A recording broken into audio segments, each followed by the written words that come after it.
మన ప్రభువైన యేసుక్రీస్తు నామములో మీకు అందరికి మరొకసారి వందనాలు సమర్పిస్తున్నాను. ఇవాళ మనం ధ్యానిస్తున్నటువంటి అంశం ఏమిటంటే పరిశుద్ధ సంఘం. ఇది కూడా ఒక సిరీస్ ఆఫ్ ద లెసన్, ఒక రోజులో ముగించబడే సొంత విషయం కాదు.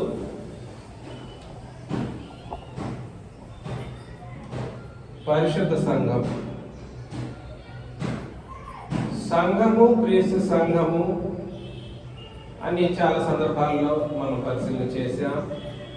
సంఘం ఒకటే అని ఆలోచన చేశాం. సంఘాలు అనేకములు ప్రపంచంలో లేవు, అది ఒకటే సంఘం. అయితే క్రీస్తు సంఘం అని పేరు పెట్టుకొని క్రీస్తు సంఘం అని భ్రమలో కూడుకుంటే కూడా అది క్రీస్తు సంఘం కాదు. క్రీస్తు సంఘం అని పిలువబడడానికి అర్హత ఏమిటి? సంఘము క్రీస్తు సంఘం అని పిలువబడడానికి ఏకైక అర్హత ఏమిటి? క్రొత్త నిబంధన మాత్రమే ఏకైక అర్హత. ఒకే ఒక అర్హత. సంఘం అని క్రీస్తు సంఘము అని పిలువబడడానికి ఏకైక అర్హత ఏమిటంటే ముఖ్యమైనటువంటి ప్రథమమైనటువంటి అర్హత క్రొత్త నిబంధన. క్రొత్త నిబంధన బట్టి ఎవరైతే సంఘంగా కూడుకుంటారో వాళ్ళు మాత్రమే సంఘం. సంఘమునకు నిర్వచనం మనం అనేక సార్లు ఆలోచన చేశాం. ఏమిటి సంఘమునకు నిర్వచనం? సంఘమునకు నిర్వచనం ఏమిటి? ఏమిటండి సంఘమునకు నిర్వచనం?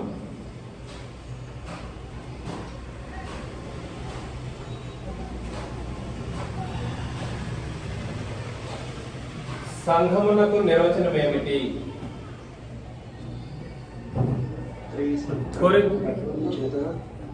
కొరింథీయులకు రాసిన మొదటి పత్రిక మొదటి అధ్యాయం 2-3 వచనాలు.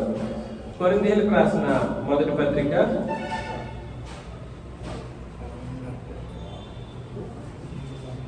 చేరు ఒకటి వేసుకోండి, అక్కడ వేసుకోండి చేరు. కొరింథీయులకు రాసిన మొదటి పత్రిక మొదటి అధ్యాయం మొదటి 2 వచనాలు మనం చూస్తే,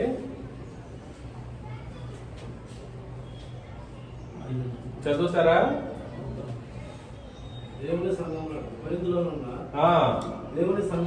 కొరింథీయుల 2వ వచనం అండి. కొరింథీయులోనున్న దేవుని సంఘమునకు అనగా క్రీస్తు యేసునందు పరిశుద్ధపరచబడిన వారై పరిశుద్ధులుగా ఉండుటకు పిలువబడిన వారికి మనకును ప్రభువుగా ఉన్న మన ప్రభువైన యేసుక్రీస్తు నామమున ప్రతి స్థలములో ప్రార్థించే వారికి అందరికీ శుభమని చెప్పి రాయున్నది. కాబట్టి క్రీస్తు యేసునందు పరిశుద్ధపరచబడినటువంటి వాళ్ళు పరిశుద్ధులుగా ఉండటకు పిలువబడిన వాడు. సంఘం అంటే ఏమిటండి? దేవుని సంఘము లేదా సంఘము అనగా నిర్వచనం ఏమిటి? లేనిపోని మాటలు చెప్పకండి.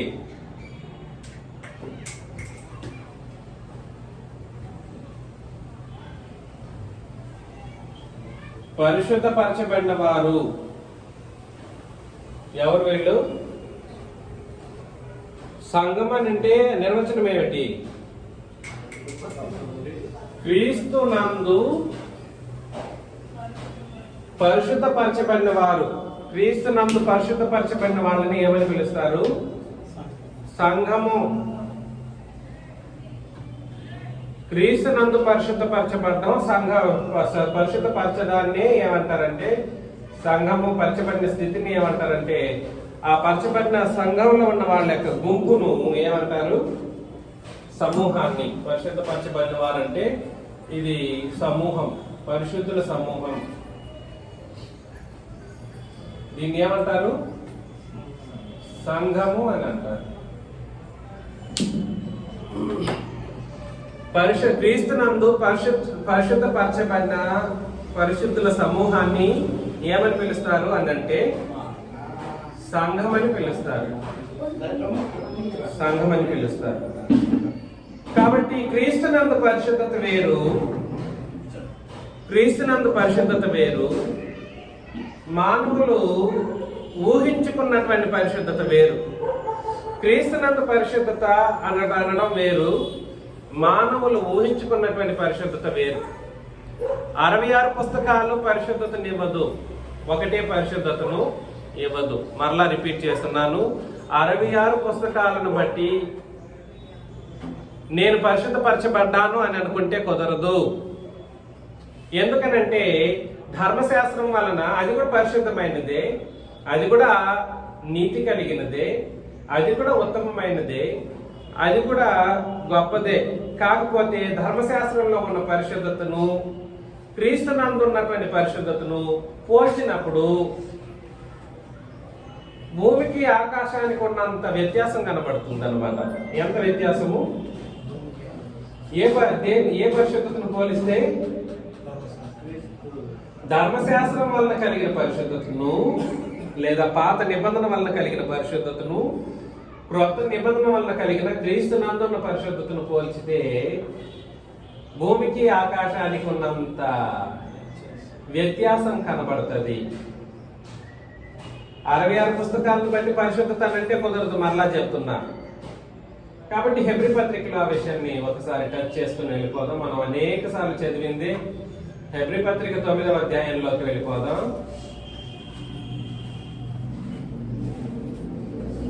హెబ్రీ రాసిన పత్రిక 9వ అధ్యాయం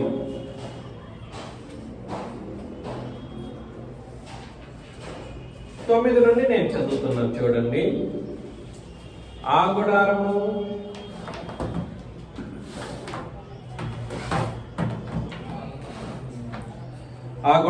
ప్రస్తుత కాలమునకు ఉపమానముగా ఉన్నది.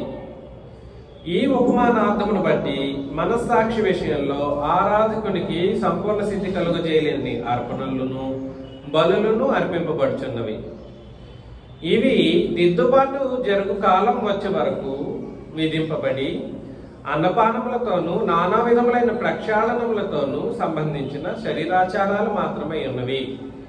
అయితే క్రీస్తు రాబోచిన మేలుల విషయమై ప్రధాన యాజకుడిగా వచ్చి తానే నిత్యమైన విమోచన సంపాదించి హస్తకృతమైన కానిది అనగా ఈ సృష్టి సంబంధము కానిదియు మరి ఘనమైనదియు పరిపూర్ణమైనది అయిన గుడారము ద్వారా మేకల యొక్కయు కోళ్ళ యొక్క రక్తంతో కాక తన స్వరక్తముతోనే ఒక్కసారి పరిశుద్ధ స్థలంలో ప్రవేశించును. ఏలయనగా మేకల యొక్కయు ఎడ్ల యొక్క రక్తమును మైలు పడిన వారి మీద ఆవుదోడ బూడిద చెల్లుటియు శరీర శుద్ధి కలుగునట్లు వారిని పరిశుద్ధపరిచిన ఎడలా. కాబట్టి జంతు రక్తాల వలన శరీర శుద్ధి కలిగడం ద్వారా ఏం కలిగింది? వాళ్ళకి శరీర శుద్ధి వలన ఏం కలిగింది? వారికి నేను అదే అంటున్నాను. శరీర శుద్ధి వలన ఏం కలిగింది? పరిశుద్ధత కలిగింది. అక్కడ మాటలు చదవండి. శరీర శుద్ధి కలుగునట్లు వారిని పరిశుద్ధ పరిచిన ఎడల. పరిశుద్ధత వాళ్ళది ఏ పరిశుద్ధత? ధర్మశాస్త్ర సంబంధమైనటువంటి మేకల యొక్క కోళ్ళ యొక్క రక్తం ద్వారా కలిగినటువంటి పరిశుద్ధత శరీరాచారాలతో కూడినటువంటి పరిశుద్ధత. ఎటువంటి పరిశుద్ధత? శరీరాచారాలతో కూడినటువంటి శరీర సంబంధమైన లేదా భౌతిక సంబంధమైన పరిశుద్ధత ఇశ్రాయేలీలది. ఆత్మ సంబంధమైన దాన్ని వాళ్ళు అలా మలుచుకున్నారు ఇశ్రాయేల్ జనాంగం. అది కూడా ధర్మశాస్త్రం ఆత్మ సంబంధమైనది. వాళ్ళ ఆత్మను కూడా పరిశుద్ధంగా ఉంచబడేటువంటి ఒక అద్భుతమైనటువంటి పరిస్థితిని ఇచ్చినప్పటికీ వీళ్ళు ఇశ్రాయేలీలు ఎలా మార్చుకున్నారని అంటే అలా మార్చుకున్నారు. అది ఎలా మారిపోయిందనంటే వాళ్ళు ఒంటికి ఒక చిన్న రక్తపు బొట్టు తగిలితే చాలు మేమందరం ఏమైపోయామని భ్రమపడేవాళ్ళు. అదే ప్రోక్షణ ద్వారా ఏమని ఫీల్ అయిపోయేవాళ్ళు, అబ్బా మేము పవిత్రపరచబడ్డాము అనేటువంటి ఒక పరిస్థితి జరిగిపోతుంది. ఇది ఏ నిబంధన పరిశుద్ధత? ధర్మశాస్త్రము లేదా పాత నిబంధన కాలంలో జరిగిన పరిశుద్ధత. అయితే నిత్యుడొక ఆత్మ ద్వారా 14 నిత్యుడొక ఆత్మ ద్వారా తను తాను దేవునికి నిర్దోషినిగా అర్పించుకొనిన క్రీస్తు యొక్క రక్తము నిర్జీవ క్రియలను విడిచి జీవము గల దేవుని సేవించుటకు మీ మనస్సాక్షిని ఎంతో ఎక్కువగా శుద్ధి చేయును.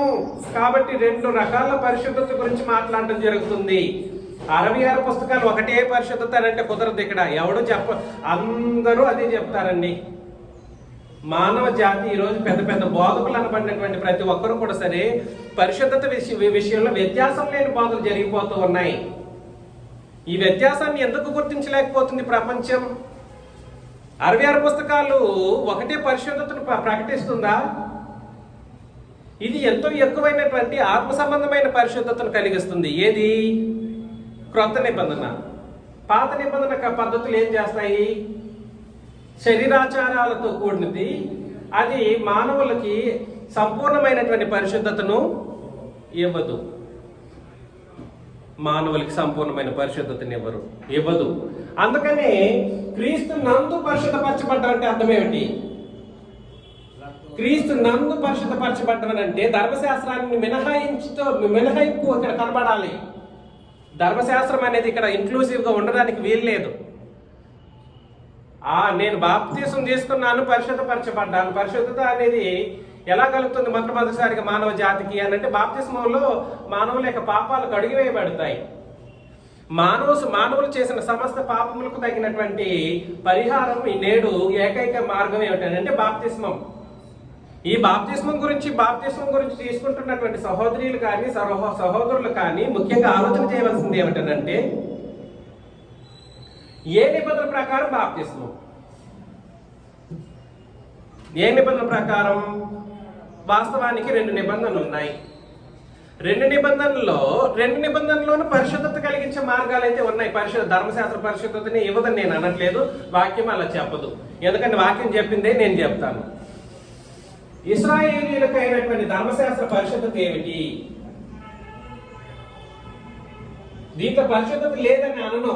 నేను ఇంతకు ముందు కూడా చెప్తున్నా, పాత నిబంధన కూడా సరే, పాత నిబంధన మనం ప్రతిసారి పరిశీలన చేస్తూ ఉన్న ప్రతి సందర్భంలోనూ అందులో నీతి లేదని నేను ఏనాడు చెప్పలేదు. లేదని చెప్పానా?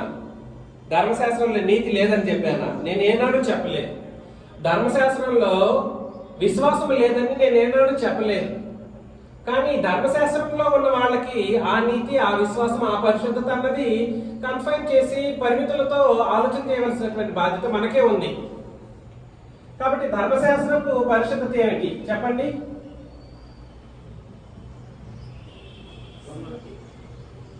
ఇప్పుడే కదండి చదివారు. జంతు రక్తం ద్వారా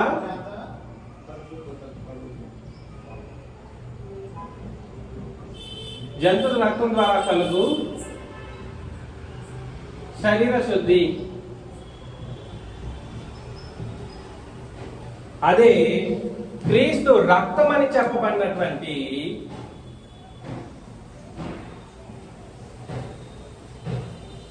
అనగా క్రీస్తు నందు కలిగే పరిశుద్ధత.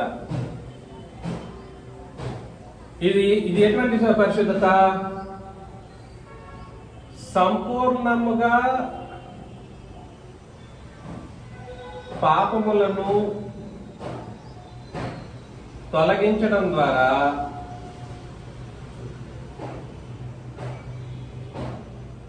ఆత్మకు కలిగే పరిశుద్ధత. దేనికి కలిగండి? అందుకే మీ మనస్సాక్షిని ఎంతో ఎక్కువగా శుద్ధి చేయను. ఎలాగా?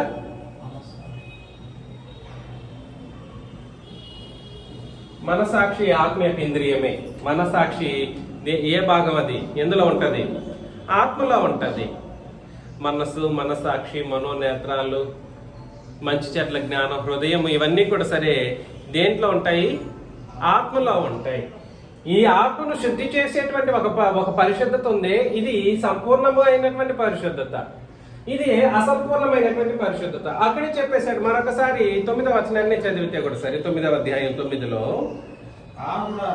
ఆ గుడారము ప్రస్తుత కాలమునకు ఉపమానంగా ఉన్నది. ఈ ఉపమానార్థమును బట్టి మనస్సాక్షి విషయంలో ఆరాధకునికి సంపూర్ణ సిద్ధి కలుగజేయలేని అర్పణలను, బలులను అర్పింపబడుచున్నవి. వీళ్ళ ఉద్దేశం ఏమిటంటే అర్పణలు అర్పించేటప్పుడు వీళ్ళ పాపాలన్నీ ఏం చేయబడాలి? కడిగివేయబడాలి, పరిశుద్ధంగా బ్రతికేసేయాలి అనే వీళ్ళ ఆలోచన. అది జరుగుతుంది ఆరాధకునికి? అది జరగట్లేదంట. కారణం ఏమిటి? వీళ్ళు అర్పిస్తున్న అర్పణలు అలాంటివి. బలులు అలాంటివి. నేను గొంతు చించుకొని చెబుతూ ఉన్నాను ఈరోజు ఈ ప్రజలకు.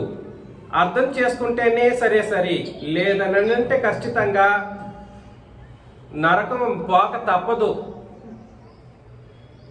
పరిశుద్ధత అని అంటే 66 పుస్తకాలు ఒకటే పరిశుద్ధతను ఇవ్వదు. ఆయా కాలాలలో ఆయా నిబంధనలు ఇవ్వబడ్డాయి. ఆ నిబంధనల్లో పరిశుద్ధతలు వ్యతిరేకమైనటువంటి లేదా పరిశుద్ధతలో వ్యత్యాసంతో కూడినటువంటి పరిశుద్ధతలు కనబడుతూ ఉన్నాయి. ఇది శరీర శుద్ధిని కలుగజేసే, సంపూర్ణ సిద్ధిని కలుగజేయలేని అర్పణలతో కూడినటువంటి పరిశుద్ధత దేనిది? ధర్మశాస్త్రానిది. సంపూర్ణముగా ఎంతో ఎక్కువగా ఆత్మను శుద్ధి చేసి ఒక అద్భుతమైనటువంటి పరిశుద్ధ స్థితిని, అప్పుడే చనిపోయారు అనుకోని బాప్తిసం తీసుకున్న వాళ్ళు పరలోకానికి డైరెక్ట్గా వెళ్ళిపోతారు. అంటే పరలోకానికి వాళ్ళు డైరెక్ట్గా వెళ్ళిపోవడానికి అర్హులు. వాళ్ళు ఏమి ఇబ్బంది లేదు. కాబట్టి ఈ సంగతి వేరు.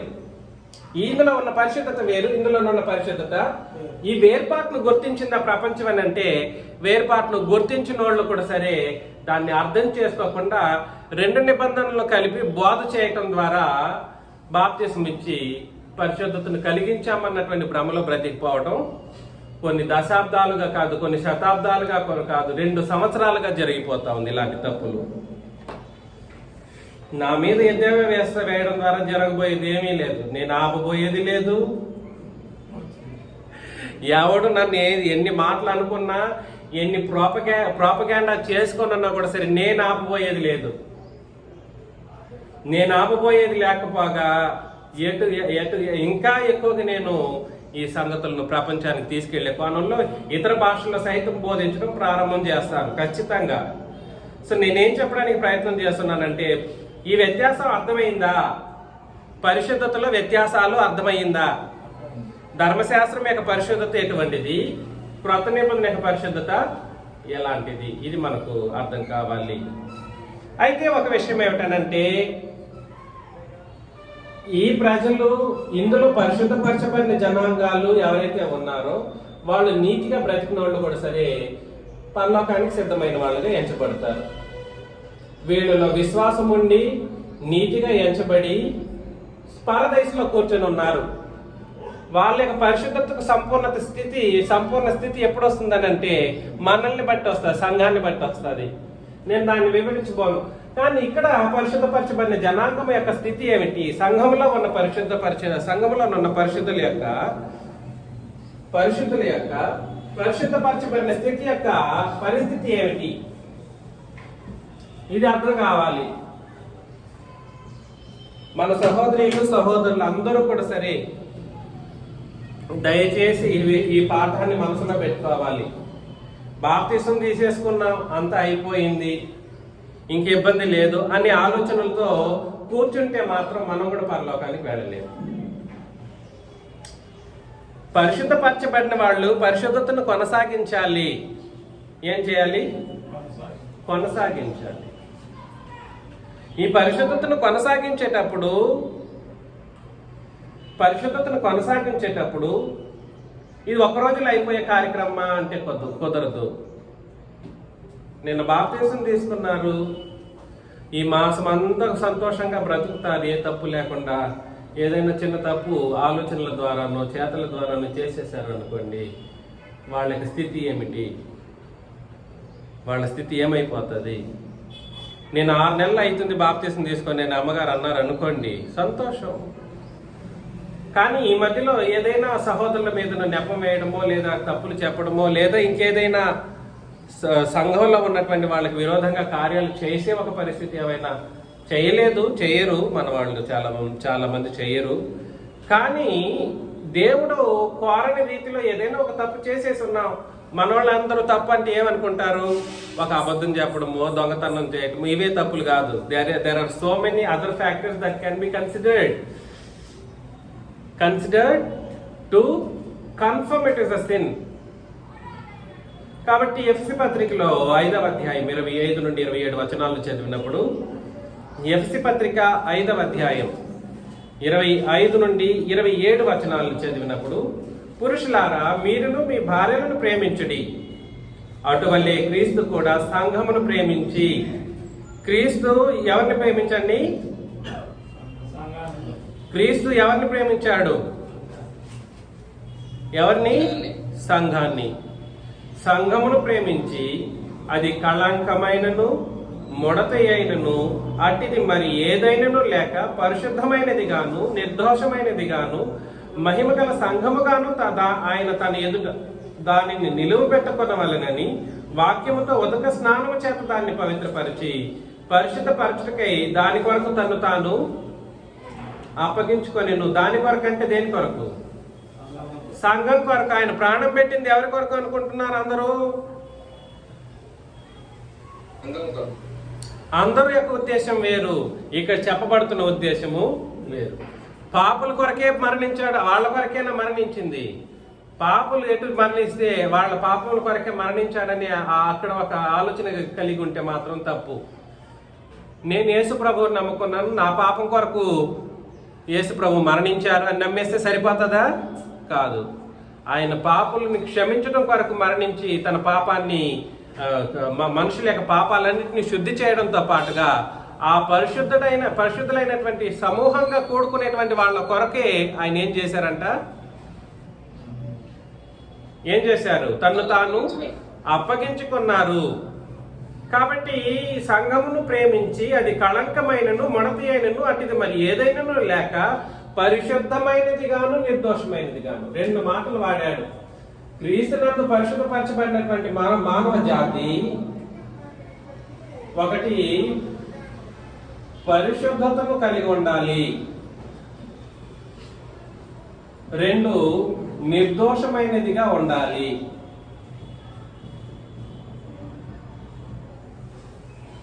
ఇది సంఘం మొత్తంగా మాట్లాడడం జరిగింది. ఏంటిదంటే అది సంఘం గురించి మాట్లాడడం జరిగింది. సంఘం ఏం కలిగి ఉండాలి? సంఘం ఏం కలిగి ఉండాలని అంటే పరిశుద్ధతను కలిగి ఉండాలి, పరిశుద్ధమైనదిగా ఉండాలి, పరిశుద్ధమైనది నిర్దోషమైనదిగా ఉండాలి. సంఘం పరిశుద్ధమైనదిగా ఉండడానికి సంఘానికి ఇవ్వబడిన మెజర్మెంట్స్ ఏమిటి? ఆ సంఘం పరిశుద్ధమైనది అని చెప్పడానికి అక్కడ రెండు మెజర్మెంట్స్ చెప్పాడు. ఏమిటి అది? ముఖ్యంగా రెండు మెజర్మెంట్స్ చెప్పేశాడు. ఏమిటి అది? కళంకమైనను ముడత అయినను అట్టిది మరి ఏదైనాను లేక. కాబట్టి పరిశుద్ధత అనేది నిర్దోషమైనది, పరిశుద్ధంగా ఉండగలిగినటువంటి సంఘము రెండు రకాల ముఖ్యమైనటువంటి సంగతులు అక్కడ మాట్లాడడం జరిగింది. ఏం కలిగి ఉండకూడదు? కళంకమైనదిగా ఉండకూడదు. ముడత.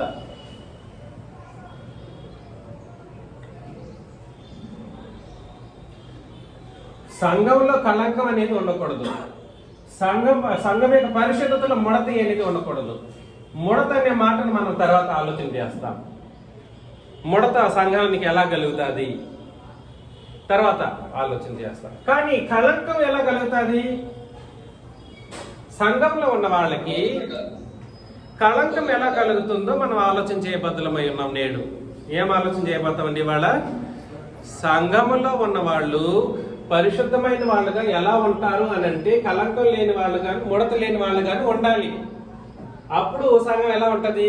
పరిశుద్ధమైనదిగా ఉంటది, నిర్దోషమైనదిగా ఉంటది. కళంకమైనదిగా ఎప్పుడు తయారవుతుంది సంఘం? సంఘంలో కళంకం ఎప్పుడు వస్తుంది? అది వన్ ఆఫ్ ద ఫ్యాక్టర్స్ అన్నమాట. కళంకం ఎప్పుడు వస్తుందో మనం పరిశీలన చేయాలి. కళంకములు సంఘములో ఉండడానికి వీలు లేదు. పేతురు రాసిన మొదటి పత్రికలో మొదటి అధ్యాయం 16 నుండి 19 వచనాలను చదివినప్పుడు, పేతురు రాసిన మొదటి పత్రిక మొదటి అధ్యాయం 16 నుండి 19 వచనాలను నేను చదువుతాను. మిమ్మల్ని పిలిచిన వాడు పరిశుద్ధుడై ఉన్న ప్రకారం. చూసారా, పిలిచిన వాడు ఎటువంటి వాడు? పరిశుద్ధుడు. మిమ్మల్ని పిలిచిన వాడు పరిశుద్ధుడై ఉన్న ప్రకారం మీరును సమస్త ప్రవర్తన యందు పరిశుద్ధులై ఉన్నది. మీరును సమస్త ప్రవర్తన యందు ఎలా ఉండాలి? కాబట్టి మన యొక్క సమస్త ప్రవర్తనలో ఏముండాలి? పరిశుద్ధత అనేది కనపడాలి. ఎట్టి పరిస్థితుల్లోనూ పరిశుద్ధతను విడిచినటువంటి పరిస్థితుల్లో మీరు నేను ఎవరు కూడా సరే ఉండడానికి వీల్లేదు. పరిశుద్ధతను విడవకూడదు. పక్షపాతము లేకుండా క్రియలను బట్టి ప్రతి వాణిని తీర్పు తీర్చేవాడు తండ్రి అని మీరు ఆయనకు ప్రార్థన చేయుచున్నారు గనుక మీరు పరదేశులై ఉన్నంతకాలం భయముతో గడుపుడి. పరదేశంలో మన భూమి మీద శాశ్వతంగా ఉంటారు ఎవరైనా? కాబట్టి పరదేశంలో యాత్రికులం. కాబట్టి మనం ఎలా గడపాలి? భూమి మీద బ్రతికినంత కాలం భయముతో గడపాలి. అబ్బా, ఈ తప్పు చేసేస్తే మా దేవుడు పరిశుద్ధత, నా పరిశుద్ధత వేర్పాటు కలుగుతుందా? ఏదైనా ఎవరి విషయంలోనైనా నేను తప్పు చేసేసానా? భయం కలగాలి. ఆ భయం లేని స్థితి ఇప్పుడు మనుషులకి కఠిన స్థితి వెళ్ళిపోయింది. ఇప్పుడు మనుషులకి కఠినంగా తయారైపోయారు. భయమే లేదు, దైవ భయం లేకుండా పోయింది. దైవ భయం ఎవరిలోనైతే లేదో వాళ్ళు పాపాలు సులభంగా చేస్తూ ఉంటారు. దైవ భయం లేని వాళ్ళు ఏం చేస్తారు? సులభంగా చేసేస్తూ ఉంటారు. పరిశుద్ధత, నేను దేవుని కుమారుడిని, నేను దేవుని కుమార్తెను, కాబట్టి నేను పాపం చేయకూడదు. నా తండ్రి ఎలాంటి వాడు? పరిశుద్ధుడైన వాడు. ఆయన పరిశుద్ధుడు కాబట్టి నేను నా సమస్త ప్రవర్తనలో నేను ఎలా బ్రతుకుతాను? పరిశుద్ధులుగా పరిశుద్ధురాలుగా బ్రతుకుతానన్నటువంటి స్థిర నిశ్చయిత ఉందా మనలో? ఉందా? అందరికీ ఉందా ఈ స్థిర నిశ్చయిత? లేకపోతే ఈ రోజు నుండి అయినా మనం కరెక్షన్ చేసుకుందాం. తప్పేమీ లేదు. మన నిబంధనలో మనకు పరిశుద్ధత అనుగ్రహించడం జరిగింది. ఎట్టి పరిస్థితుల్లోనూ మనం తప్పు అనేది చేయకూడదు. 18లో పితృపారంపరమైన మీ వ్యర్థ ప్రవర్తనను విడిచిపెట్టినట్లుగా.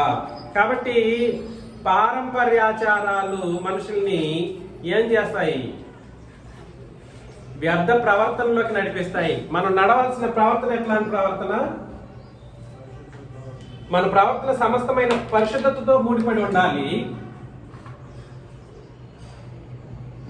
చూడండి, వాస్తవానికి మన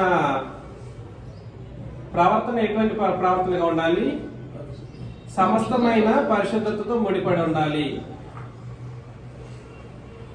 సమస్తమైన పరిశుద్ధతతో ముడిపడి ఉండవలసినటువంటి మన ప్రవర్తన ఎలాంటి ప్రవర్తనగా ఉండకూడదు?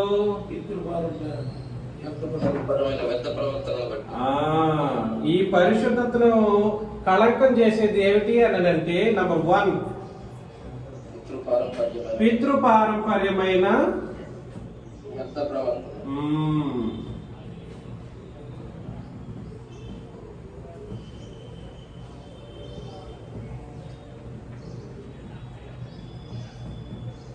మా నాన్న మేము ఎలా బ్రతికాం, ఓహో అని బ్రతికాం, మాకు అది ఉండేది, మాకు ఇది ఉండేది, మేము అది చేసాం, ఉండింది, ఓకే, తప్పేవి లేదు, అయిపోయింది.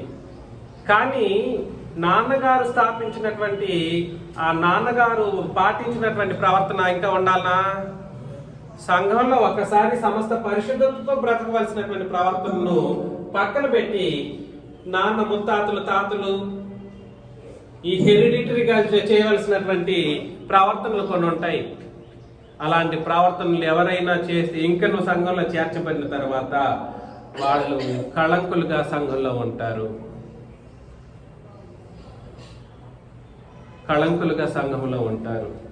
ముఖ్యంగా ఇది ఏ విషయంలో వస్తుందని అంటే, చాలా పర్టికులర్గా చెప్పాలనంటే భాషలకు సంబంధించి. మా తాత వాళ్ళు ఈ భాషలు మాట్లాడతారు, మేము ఇలాంటి వాళ్ళం, మేము ఆ వాళ్ళం, మేము ఈ వాళ్ళం అని చెప్పుకునేటువంటి ఒక పరిస్థితి ఏమైనా ఉంటే పరిశుద్ధపరచబడినటువంటి స్థితి ఎలా మారిపోతుంది? కళంకమైన పరిస్థితులుగా మారిపోతుంది. ఎందుకనంటే నెక్స్ట్ చెప్పేశాడు, వెండి బంగారముల వంటి క్షయ వస్తువుల చేత మీరు విమోచింపబడలేదు, అమూల్యమైన రక్తము చేత నిర్దోషమును నిష్కళంకమునకు గొర్రెపిల్ల వంటి క్రీస్తు రక్తము చేత విమోచింపబడతారని మీరు ఎరుగుదురు కదా. మనల్ని కళంకము లేని ప్రజలుగా నిలబెట్టగలిగింది ఏమిటి? అక్కడ ఒక మాట వాడాడు, ఆహా అది కరెక్టే. నిష్కళంకమైన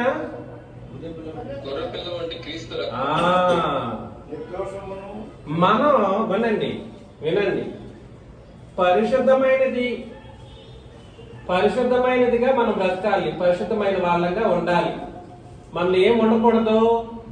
కళంకమైనది ఉండకూడదు. కళంకమైనది ఉండకుండా ఉండడానికి మనం ఏం చేయబడ్డాం? నిష్కళంకమైన క్రీస్తు రక్తముతో మనం కడగబడ్డాం.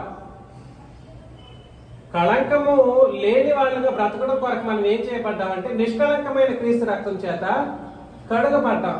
కడగబడినటువంటి వాళ్ళు సమస్తమైన పరిశుద్ధతతో భూమి మీద బ్రతకాలి. ఇలా సమస్తమైన పరిశుద్ధతతో ప్రవర్తిస్తూ భూమి మీద బ్రతుకుతూ ఉన్నప్పుడు పితృపారంపర్యమైన వ్యర్థ ప్రవర్తన మనం ఏం చేయాలి? విడిచిపెట్టేసేయాలి. యూదులు ఉన్నారు చూడండి, వాళ్ళు ఎప్పుడు వాళ్ళ తాత ముత్తాతలు చెప్పింది దాని ప్రకారం బ్రతికిపోయారు. పాత నిబంధన క్రొత్త నిబంధనలు వచ్చేసిన తర్వాత కూడా వాళ్ళకి జీవితాంతం కూడా సరే మేము ఎట్లాంటి వాళ్ళం, మాకే దేవుడు నిబంధన ఇచ్చాడు, మా తాతలకు మా తాత ముత్తాతలకే దేవుడు ఇది ఇచ్చాడు అని వాళ్ళ పూర్వాపరాలు చెప్పుకుంటూ పరిశుద్ధతలో కళంకులుగా తయారయ్యారన్నమాట ఇశ్రాయేల్ జనాంగం వాళ్ళు. ఎలా తయారయ్యారు? పరిశుద్ధతలో కళంకమైనటువంటి ప్రజలుగా తయారయ్యారు. కాబట్టి అలాంటి వాళ్ళు సంఘంలో ఎలా ఉంటారు? తాత ముత్తాతలు యొక్క పారంపర్య ఆచారాలను పాటించిన వాళ్ళు ఎలా ఉంటారు? నిష్కళంకులుగా ఉంటారా? కళంకులుగా ఉంటారా? కళంకులుగా ఉంటారు. కళంకమైన వాళ్ళు పాపులుగా ఉంటారు. వాళ్ళలో సంపూర్ణత అనేది ఉండదు. వాళ్ళలో ఏముండదు? సంపూర్ణత ఉండదు. హెబ్రీ పత్రిక మొదటి 2 వచనాలు చదివినప్పుడు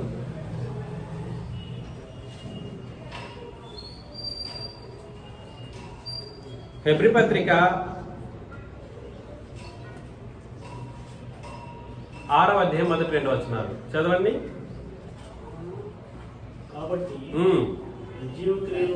నిర్జీవ క్రియలను విడిచి మారు మనసు పొందుటయు దేవుని అసలు విశ్వాసమును బాప్తిస్మమును గుర్చిన బోధయు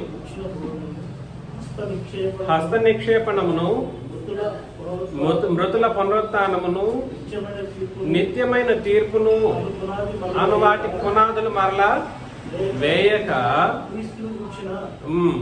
మూలోపదేశాలు మాని క్రీస్తును కూర్చిన మూలోపదేశాలు అనేది పితృపారంపర్యమైన బోధ. మరలా చెప్తున్నాను, ఎవరైనా కాదనే వాళ్ళు నాతో మాట్లాడవచ్చు. పితృపారంపర్యమైనటువంటి బోధలో కీలకమైనది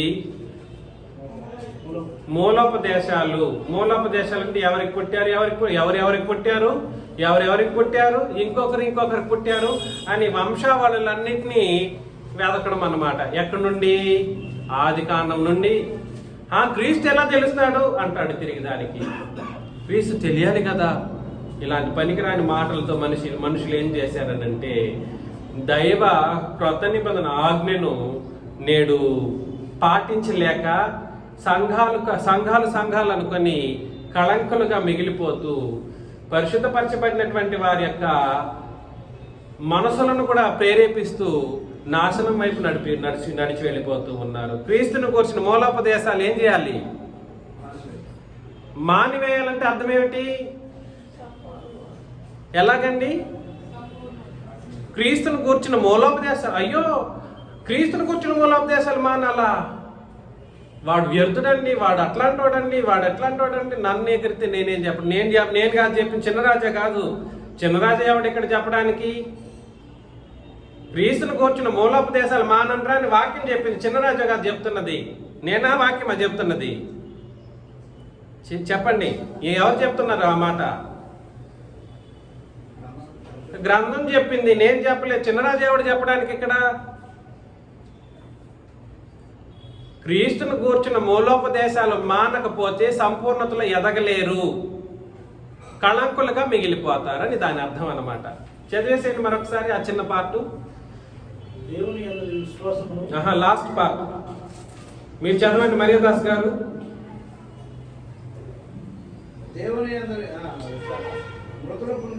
అదంతా అయిపోయింది, ఆ పాయింట్ అయిపోయింది. మాని సంపూర్ణుల మగుటకు సాగిపోవాలి. ఇంకా క్రీస్తుని గురించిన మూలోపదేశాలే ఎంతకాలం బోధించి పరలోకానికి వెళ్ళగలరు? అది మానరా అంటే మానరే. క్రీస్తుని గురించిన మూలోపదేశాలు, ఆయన ఎట్లా బ్రతికాడు, ఆయన ఏం బోధ చేశాడు, ఆయన సున్నతి పొందుకున్నాడు, నువ్వు పొందుకున్నావా? ఆయన ఏ బోధ చేశాడో చెప్పేశాడు, అది పొందుకుంటున్నారు మానవ జాతి.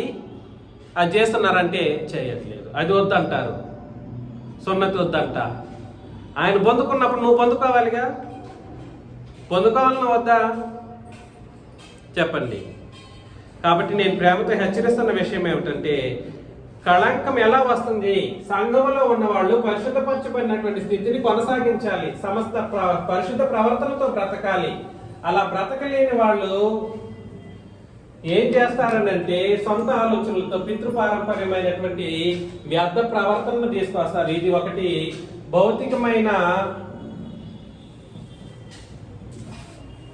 ఆచారాలతో కూడింది. అది కాస్ట్ సిస్టమ్ కావచ్చు, మాది ఇది మేము అది అట్లా చెప్పుకునే వాళ్ళు ముఖ్యంగా అదైతే. అత్యంత ప్రప్రదమైనటువంటి మరొకరు ఎవరనంటే ఇంకను ధర్మశాస్త్ర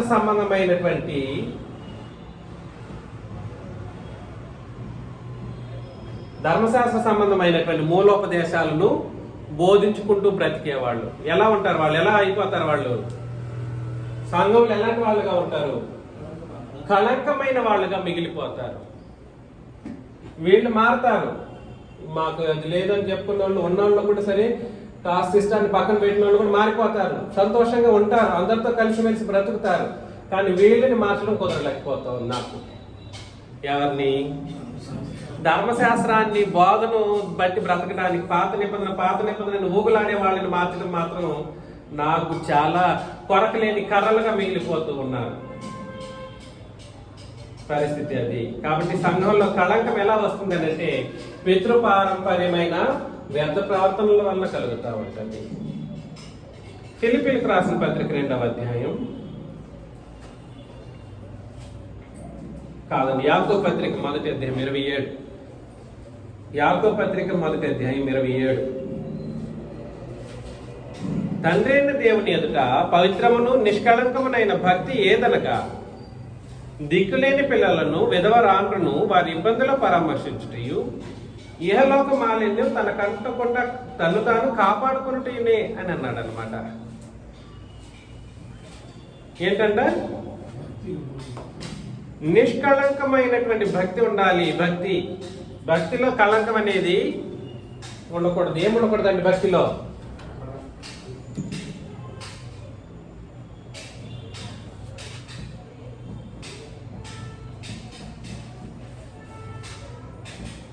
ఏమిటి నిష్కళంకమైన భక్తి అంటే? చెప్పండి, నిష్కళంకమైన భక్తి అంటే ఏమిటి? దిక్కులేని పిల్లలను విధవరాండ్రును వారి ఇబ్బందుల్లో పరామర్శించుటయు. ఎక్కడ దిక్కులేని పిల్లలు ఉంటారు? వీళ్ళు సంఘంలో ఎవరైనా ఉంటే అలాంటి వాళ్ళు, వాళ్ళ గురించి మాట్లాడుతున్నారు. లోకానికి చేయాలంటే మన వల్ల కాదు. దాన్ని పోయే వాళ్ళందరినీ చూసుకుంటూ మనం చేయాలంటే కుదురుతుందాన్ని కుదరదు. దిక్కులేని పిల్లలను అక్కడ అరవండి లేవు. దిక్కులేని పిల్లలు విధవరాండ్రును వారి ఇబ్బందుల్లో పరామర్శించాలి. సంఘంలో ఎవరైనా విధవరాళ్ళు ఏమైనా ఉంటే వాళ్ళని మనం ఏం చేయాలండి? పరామర్శించాలి. వాళ్ళు చెప్పుకోలేని పరిస్థితి, మనమే ముందుకెళ్ళాలి. వాళ్ళు చెప్పుకోరు. నీతిమంతులైనటువంటి విధవరాండ్రులు ఉన్నారనుకోండి, నాకు ఈ కష్టమయ్యా అని చెప్పుకోరు, బాధపడుతూ ఉంటారు. ఏంటమ్మా ఎలా ఉన్నారు? ఏంటి మీ పరిస్థితి? ఏమైనా అవసరం ఉందా? ఏమైనా పని చేయాలా మీకు? అడగాలి. పరామర్శించడం అంటే ఏమనుకుంటున్నారు? అడగాలి. ఎవరు లేరు అనుకోండి, ఎవరు లేని వాళ్ళు అయితే ఖచ్చితంగా సంఘము ఆ బాధ్యతను స్వీకరించాలి. ఏ బాధ్యతను? దిక్కులేని వారి యొక్క బాధ్యతను స్వీకరించాలి. స్వీకరించకపోతే ఖచ్చితంగా చాలా మన యొక్క భక్తి కళంకమైనదిగా మారిపోయే ప్రమాదంలో ఉంటుంది. ఎలా మారిపోతుంది? కళంకంలో దిగజారిపోతుంది. స్లోగా ఒక సహోదరి లేదా ఒక విధవరాండ్రు మన సంఘంలో ఎవరూ లేని విధవరాండ్రు ఉన్నారనుకోండి, పిల్లలు లేరు, భర్త లేడు, ఎవరు లేరు, ఒకటి కానీ ఒంటరిగా ఉంటూ ఉన్నారు. అలాంటి వాళ్ళ విషయంలో మనం కఠినంగా ప్రవర్తించేసామనుకోండి, కఠినంగా అంటే మనం పరామర్శించకుండా వదిలిపెట్టడమే కఠినంగా ప్రవర్తించడం. పరామర్శించకుండా వదిలిపెట్టేస్తేనే ఏమిటి? కఠినంగా ప్రవర్తించటం. పరామర్శించాల్సినటువంటి పరిస్థితులు పరామర్శించకపోతే మాత్రం మనకేం కలుగుతుందనంటే కళంకం కలుగుతుంది. ఏం కలుగుతుంది? కళంకం కలుగుతుంది. కఠినమైనటువంటి హృదయం స్లోగా స్టార్ట్ అవుతుంది అన్నమాట. ఏం పర్లేదులే అని అనుకున్నారు అనుకోండి, ఇంకా వాళ్ళ యొక్క హృదయం వచ్చేసి అపవిత్రతలోకి దిగజారిపోతూ ఉంటుంది. కాబట్టి ఎవరైనా ఉన్నారా మన సంఘంలో అలాంటి వాళ్ళు అని అంటే మనం పరిశీలన చేసుకొని అలాంటి వాళ్ళే ఉండాల్సిన అవసరం లేదు. ఇప్పుడు ఎవరు కూడా సరే అలాంటి వాళ్ళు ఎవరు లేకుండా ఉండరు. ఖచ్చితంగా ఎవరో ఒక కలిగి ఉంటారు. ఒకవేళ అలాంటి వాళ్ళు ఉంటే మాత్రం, లేదా వాళ్ళనే పరామర్శించాలంటే కాదు, సంఘంలో ఉన్న ప్రతి ఒక్కరిని కూడా సరే ఒకరికొకరు మనసు కలిగిన వారే ప్రేమతో పరామర్శించుకుంటూ బ్రతికినప్పుడు మన భక్తి ఎలాంటి భక్తిగా ఉంటుంది? నిష్కళంకమైన భక్తిగా ఉంటది. ఎటువంటి భక్తి అండి? నిష్కళంకమైనటువంటి భక్తి. రెండవది, ఈ రెండు ఒకటేనా అంటే కాదు, ఇహలోక మాలిన్యం తనకు అంటకుండా కూడా సరి ఏం చేయాలి? కాపాడుకోవాలి. ఇహలోక మాలిన్యం కూడా ఏం చేయకూడదు? పాపాన్ని కూడా మనం ఏం చేయకుండా భూమి మీద బ్రతకాలి. ఇహలోక మాలిన్యం అంటకుండా ఉండాలి. అలా ఉన్నప్పుడు మనకి భక్తి నిష్కళంకమైనటువంటి భక్తిగా ఉంటుంది. కాబట్టి నేనేం హెచ్చరించడానికి ప్రయత్నం చేస్తున్నానంటే, భక్తి ఎలాంటి భక్తి? సంఘములో ఉన్న వాళ్ళు కళంకమైన వాళ్ళకి ఎప్పుడు తీర్చబడతారు? ఒకటి, పితృపారంపర్యమైన వ్యర్థ ప్రవర్తనను అది విడిచిపెట్టకపోతే వాళ్ళు సంఘంలో కళంకమైన వాళ్ళకి ఎంచబడతారు. రెండు, భక్తి అని చెప్పుకొని 24 గంటలు పాటలు పాడుతుంటే కుదరదు. మోకాళ్ళలోని ప్రార్థన చేస్తే కూడా కాదు అది భక్తి అంటే. భక్తి అంటే ఏమిటి? విధవరాండ్రను, దిక్కులేని పిల్లలను వారి ఇబ్బందుల్లో ఏం చేయాలి? పరామర్శించాలి.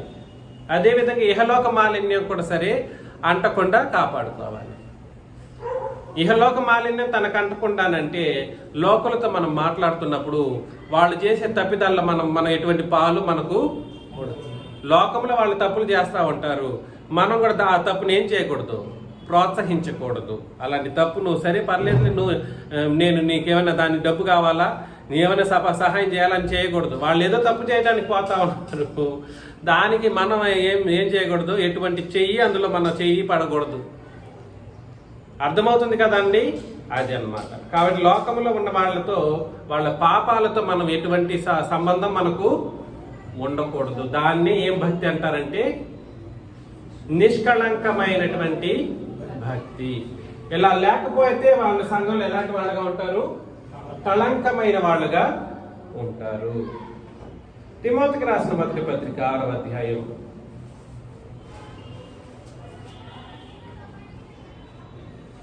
తిమోతికి రాసిన మొదటి పత్రిక 6వ అధ్యాయం 13-14 వచనాలు చదివినప్పుడు,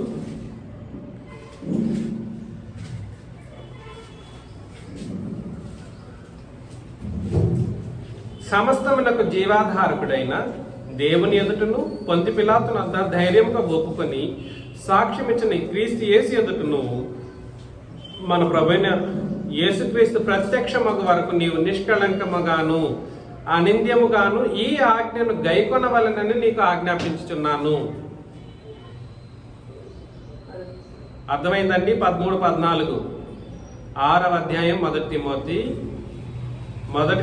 6:13-14 సమస్తమునకు జీవాధారకుడైన దేవుని ఎదుటను పొంతి పిలాతు వద్ద ధైర్యముగా ఒప్పుకొని సాక్ష్యమిచ్చిన ఈ క్రీస్తు యేసు ఎదుటను మన ప్రభువైన యేసుక్రీస్తు ప్రత్యక్షమగు వరకు నీవు నిష్కళంకముగాను అనిత్యముగాను ఈ ఆజ్ఞను గైకొనవలెను అని అన్నాడు. ఈ ఆజ్ఞ, ఏ ఆజ్ఞ? ఎవడైనా కూడా సరే భూమి మీద నేను పరిశుద్ధమైన వానిగా బ్రతకాలి, కళంకం లేని పరిస్థితుల్లో బ్రతకాలనంటే ప్రామాణికం ఏమిటి? ప్రామాణికం ఏమిటి? అపోస్తులు ఇచ్చినటువంటి ఆజ్ఞ. దాన్నే అపోస్తుల బోధ అని కూడా అంటారు. అర్థమవుతుందా? అపోస్తులు ఎక్కడి నుండి మొదటిసారిగా ప్రారంభించారు బోధ చేయటం? అపోస్తుల కార్యములు 2లో ప్రారంభించారు. ముగింపు ఎక్కడ? ప్రకటన గ్రంథం 22లో. కాబట్టి భూమి మీద యేసుక్రీస్తు ప్రత్యక్షమయ్యేంత వరకు, అంటే అర్థమేమిటి? ఆయనకు రాకడ వరకు కూడా సరే భూమి మీద నిష్కళంకంగాను అనింద్యంగాను బ్రతకాలనంటే మనకు సాధనం ఏమిటి? క్రీస్తు అపోస్తులు మనకు అనుగ్రహించినటువంటి క్రీస్తు ద్వారాను తండ్రిని దేవుని ద్వారాను అపోస్తుల బోధ ఏదైతే ఉందో ఆ బోధలో ఉన్నటువంటి ఆజ్ఞలు మాత్రమే నిన్ను ఏ విధంగా నిలబెడతాయి? ఏ పాపము లేని వాళ్ళుగాను అనింద్యమైన వాళ్ళు, అంటే నిందించడానికి అవకాశం ఉండదు. అరే ఆ సహోదరి ఆమెలో ఏ తప్పు లేదు, ఎట్లాగా? ఆమెను ఏమని తప్పు చెప్తారు మీరు? ఆమెలో తప్పు లేదే. అనిత్యమైనటువంటి ఒక స్థితిగతుల్లో నిలబెట్టగలిగింది ఏ బాధ? అపోస్తులు ఇచ్చినటువంటి ఆజ్ఞలు. ధర్మశాస్త్రంలో మహాని మీరు ఎంతమంది పవిత్రుల గురించి వాళ్ళ యొక్క జీవిత చరిత్రను చదువుతూ వెళ్ళారనుకోండి, వాళ్ళలో నిందారకమైన పరిస్థితులు ఉంటాయా? ఉంటాయి. పాత నిబంధనలో పరిశుద్ధులుగా బ్రతికినటువంటి మనుషుల యొక్క జీవితాలను పరిశీలన చదివినప్పుడు వాళ్ళ నిందార్హమైన పరిస్థితులు కనబడతాయి, కనబడవా? కనబడతాయి. ప్రతి ఒక్కరిలోనూ కనబడతాయి. కానీ క్రొత్త నిబంధనలో బ్రతికినటువంటి పరిశుద్ధుల యొక్క జీవితాన్ని ఒక్కసారి పరిశీలన చేశారనుకోండి, ఏ ఒక్కరిలోనూ ఒక్కింత తప్పు కనబడదు. ఏ ఒక్కరిలోనూ ఒక్కింత తప్పు అన్నది కనబడదు. తేటగా మనకు తెలియజేయడం జరుగుతూ ఉంది. మిమ్మల్ని నేను ప్రేమతో హెచ్చరించే విషయం ఏమిటంటే, భూమి మీద మనం బ్రతికినంత కాలం అనగా క్రీస్తు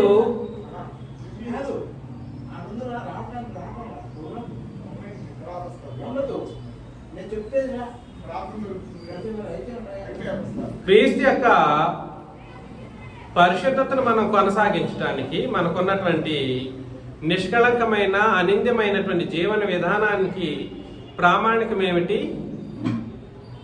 ఈ ఆజ్ఞను గైకొనవలనని నీకు ఆజ్ఞాపించుతున్నాను. ఈ ఆజ్ఞ ఏ ఆజ్ఞ అంటే అపోస్తుల బోధ అనేటువంటి ఆజ్ఞ. అపోస్తులు ఇచ్చినటువంటి ఆజ్ఞ ప్రకారం ఎవరైతే బ్రతుకుతారో వాళ్ళు మాత్రం ఏమై ఉంటారు? నిష్కళంకులుగాను అనింద్యులుగాను ఉంటారు. మూడవది,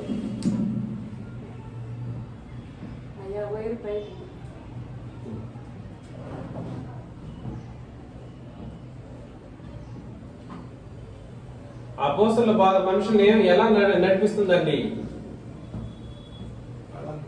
నిష్కళంకులు గాను అనింద్యులు గాను నడిపిస్తుంది. కాబట్టి నేనేం చెప్పడానికి ప్రయత్నం చేస్తున్నానంటే, సంఘం పరిశుద్ధంగా బ్రతకాలని యేసు ప్రభు ప్రాణం పెట్టారు. సంఘము ఎలా బ్రతకాలని పరిశుద్ధమైనదిగా బ్రతకాలని ప్రాణం పెట్టారు. పరిశుద్ధత అనేది ఎలా కలుగుతుంది? కళంకం లేని స్థితి, అదేవిధంగా దోషం లేని స్థితి, అనింద్యమైనటువంటి స్థితిలో ఎవరైతే ఉంటారో వాళ్ళ యొక్క గుంపును సంఘం అని పిలువబడటం మనం చదువుతూ ఉన్నాం. అయితే విషయం ఏమిటంటే, అంతా ఓకే, ఈ క్రొత్త నిబంధన ప్రకారం బాప్తిసం తీసుకున్న తర్వాత సంఘంలో ఏం ఉండకూడదు? ఈ పితృపారంపర్యాచారమైనటువంటి వ్యర్థ ప్రవర్తనలు అనేవి ఉండకూడదు. ఉంటే సంఘంలో వాళ్ళు ఎలా ఉంటారు? కళంకంగా ఉంటారు వాళ్ళు. రెండు, వాళ్ళ యొక్క భక్తి, మనందరి యొక్క భక్తి ఎలా ఉండాలనంటే లోకం యొక్క పాపాలతో మనకు ఏ పొత్తు ఉండకూడదు, సంబంధం అనేది ఉండకుండా సంఘములో ఉన్నటువంటి విధవరాండ్రు లేదంటే సంఘములో ఉన్నటువంటి దిక్కులేనటువంటి వాళ్ళకి ఏం చేయాలి? వారి ఇబ్బందుల్లో పరామర్శించాలి. అలా లేకపోతే వాళ్ళు ఎలా ఉంటారు? సంఘాల్లో కళంకలుగా మిగిలిపోతారు. మూడు, అపోస్తలుల బోధను తృణీకరించినటువంటి వాళ్ళు ఎవరైతే ఉంటారో ఇక్కడికి వస్తారు, వచ్చి బాప్తిసం తీసుకుంటారు, అంతా అయిపోతుంది, మళ్ళా దేని వైపు తిరుగుతారు? లోకం వైపు తిరుగుతారు. వాళ్ళు ఏమై ఉంటారంటే సంఘంలో ఏమై ఉంటారు? కళంకులుగా, నిందించడానికి అర్హులుగా ఉంటారు. అలా ఉండకుండా ఉండాలని మిగిలిన సంగతులను వచ్చే వారం మనం పరిశీలన చేయడానికి సిద్ధపడాలని నన్ను నేను హెచ్చరించుకుంటూ మిమ్మల్ని హెచ్చరిస్తూ ముగిస్తున్నాను. క్రీస్తు యేసు నామములో మీకు అందరికీ వందనాలు.